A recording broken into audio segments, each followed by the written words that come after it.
Let's talk about muscular influences on your rib cage angle, or that infrasternal angle. So let's primarily focus on our internal and external obliques, because we can preferentially work internal and external obliques by the action and intention that we bring to our exercises.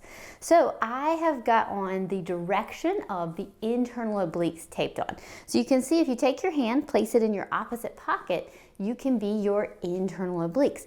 You can see how the pull of this direction of muscle is pulling out. So if I were to contract, I would pull out on the midline, and I would also pull open on the rib cage angle. So I would increase this infrasternal angle.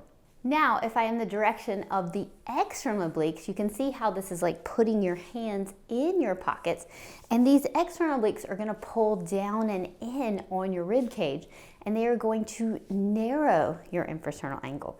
So depending on whether or not you want to widen your infrasternal angle, and you might want to, if you're narrow, you're putting a lot of pressure down on your pelvic floor, you might want to really focus on those internal obliques a little bit more. Or if you want to narrow that infrasternal angle to maybe help support more of a midline diastasis, really get great exhales, then you might want to work those external obliques more to get more of that narrowing happening at that midline, because of those infrasternal angle, because of those ribs coming in.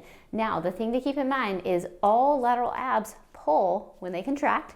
They all pull on the linea alba, and that's not necessarily a bad thing. When we pull on a structure, we tell it, hey, you need to change, you need to modify, you need to remodel, you need to improve your strength because there's something pulling on you. So when we create tension in that linea alba by contracting our lateral abdominals, what that does is gives it more of that trampoline feel, because we're creating tension, and creating that tension over time helps us with that remodeling and improvement.